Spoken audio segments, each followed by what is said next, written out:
Hello friend, સ્વાગત છે મારી યુટ્યુબ ચેનલમાં. આજ અમારે સંજયભાઈની વાડીએ જાય છીએ, જોઈ છીએ કે ના શું છે ખાવા પીવાનું બધું.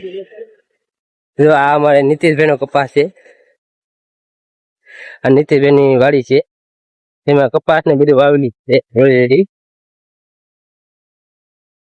આપણે સંજયભાઈની વાડીએ જઈએ છીએ, ત્યાં જોઈ ના મકાન ને બધું કેવી રીતે રહે છે.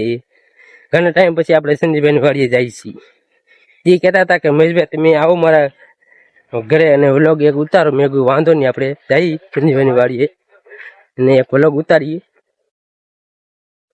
તમે જોઈ લો, આપણે જઈએ વાડીએ એની.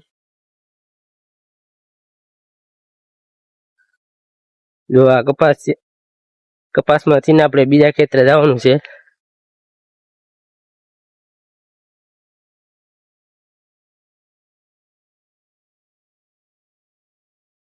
જોઈ શકો આ કપાસ પણ બહુ મોટો મોટો થઈ ગયો છે. નાનો જ્યારે આ પાણી આવ્યું ને એના લીધે આ કપાસમાં થોડી ઘણી નુકસાની થઈ ગઈ. બાકી કપા એક મળે છે તો હા ભાઈ હા ના આવું છું. એક મિનિટ ત્યાં છે આ સંજયભાઈની વાડીએ પણ આપણે જોઈ શકો. સંજયભાઈની વાડીએ મોટા મોટા પોપિયા છે. અહીં તો તમે જોઈ લો વાડીએ આ પોપિયાનું ઝાડ છે. આ સંજયભાઈની વાડીએ પોપિયા છે એને ઘરે ઉતારી દીધા છે 3-4. આપણે હમણાં જોઈ લઈએ તે પાકી ગયા કે નથી. જો પાકી ગયા હોય તો આપણે હમણાં એનું મુહૂર્ત કરશું. પાકી ગયા હોય તો પીળા થાય. હા અત્યારે જોવો ને તો આ એકદમ કાચા પોપિયા છે. હમણાં આપણે 2-3 નીચે છે તે જોઈ લઈએ. તે પાકી ગયા હોય તો આપણે એને ખાઈ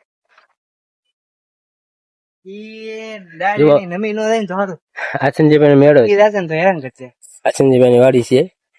જો આ એનું સીંડું છે, આ મીઠો લીમડો છે, અહીંયા ઘણું બધું વાવેલું છે સંજયભાઈ. અહીંયા આ જો તમે જોઈ લો, અહીંયાથી સંજયભાઈ એન્ટર થાય છે. અહીંથી સંજયભાઈની વાડીનું એન્ટર થાય છે. આ પણ સંજયભાઈની વાડીએ આવા મસ્ત મસ્ત ફૂલડા છે. આ સંજયભાઈનું પાણીનું ટીપણું રાખે છે એક ને. આ જો સંજયભાઈ હમણાં પાણી આવ્યું હતું ને એના લીધે આ બધું થઈ ગયું. બાકી અહીંયા એક નંબર જ હતું. આ અમારા જીત્યા રાકેશભાઈ ને આ બાજુની વાડી છે આપણે રાકેશભાઈની વાડી છે. તમે જોઈ લો અહીંયા સંજયભાઈ, અહીંયા જોઈ લો તમે. હું હમણાં સંજયભાઈનું એક મકાન બનાવું તે અહીંયા હમણાં બનાવ્યું હતું. એનું હજી કામ બાકી છે પણ એને બનાવી નાખીશ થોડા ઘણું. આપણે તમે ને બતાવી દઈએ. જોઈ લો આ સંજયભાઈનું મકાન છે નાનું અમથું. જોઈ લો આ બધી સંજયભાઈની વાડી છે ઓલરેડી.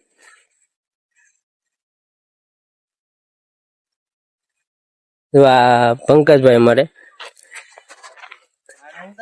જો આ બધું પાણી આવ્યું હતું એ પહેલા પછીની પરિસ્થિતિ. જો પાણી વી ગયું પછી તમે જોજો આ કપા એવી રીતે છે. અહીંયા સુધી પાણી આવી ગયું હતું. અહીંયા પણ લાલ બધું પાણી પડ્યું હતું. અહીંયા સુધી પણ તમે જોઈ લો.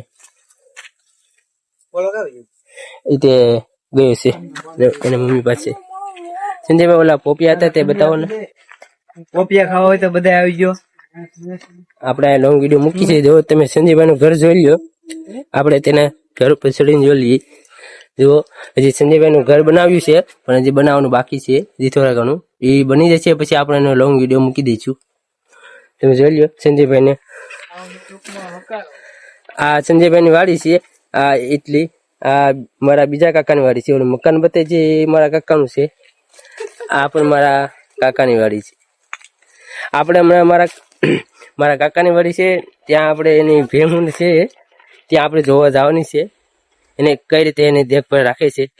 ચાલો આપણે સંજયભાઈની વાડી છે. આપણે ના બીજા હેઠે જઈ ના પણ જમરૂક ને એવું લાડુ ઘણું બધું છે. પાક આપણે ઘણું બધું ના વાવેલું છે એ આપણે જોઈ લઈ.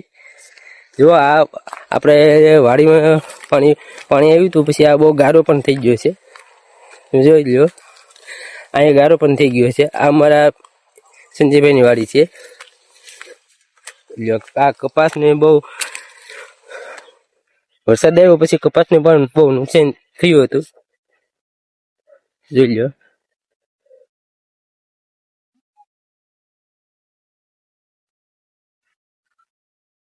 આપણે હમણાં હેઠે જઈએ પછી હું તમને વિગતવાર બતાવું કઈ રીતે ના બધું વાવેલું છે ખાવાની વસ્તુ રોસ્ટ કરશો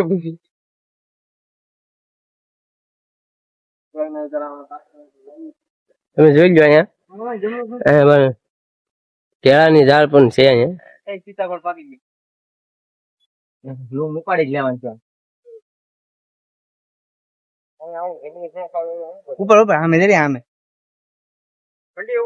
ઉપાડી લેવાનું ના ના લઈ લેવા લાઈ સાપા લઈ લે મારા પાસે જો અહીંયા કેળા પણ ઘણા બધા છે કાસા ત્યાં આપણે ઘરે લેતા જઈશું અને ઘરે લેતા જઈએ અને પાકવા માટે મૂકી દઈશું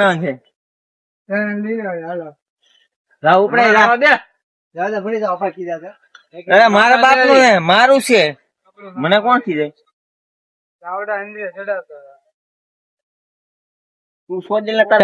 ચાલો આપણે જઈ બીજા કરીએ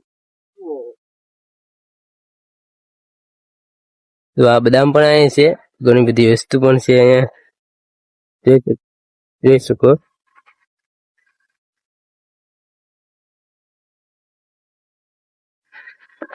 મિત્રો આવી ગયા છે અમારી વાડીએ આ અમારું મશીન છે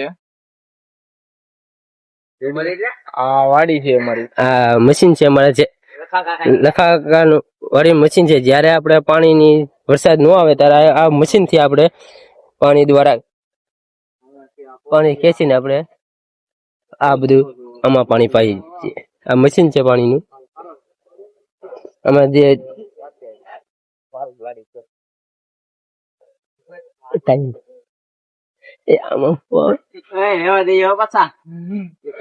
ખાવાના એટલે મારે માને આવું ટિફિન ન લાવે તો તારા માને થોડો ખાને હવે લા ભાઈ બહુ ન હોય આમાં શું આવે ડીઝલ આ મિત્રો તમે જોઈ લો આમાં ડીઝલ આવે આ ડીઝલ સી ચાલે છે તમે જોઈ લો મશીન છે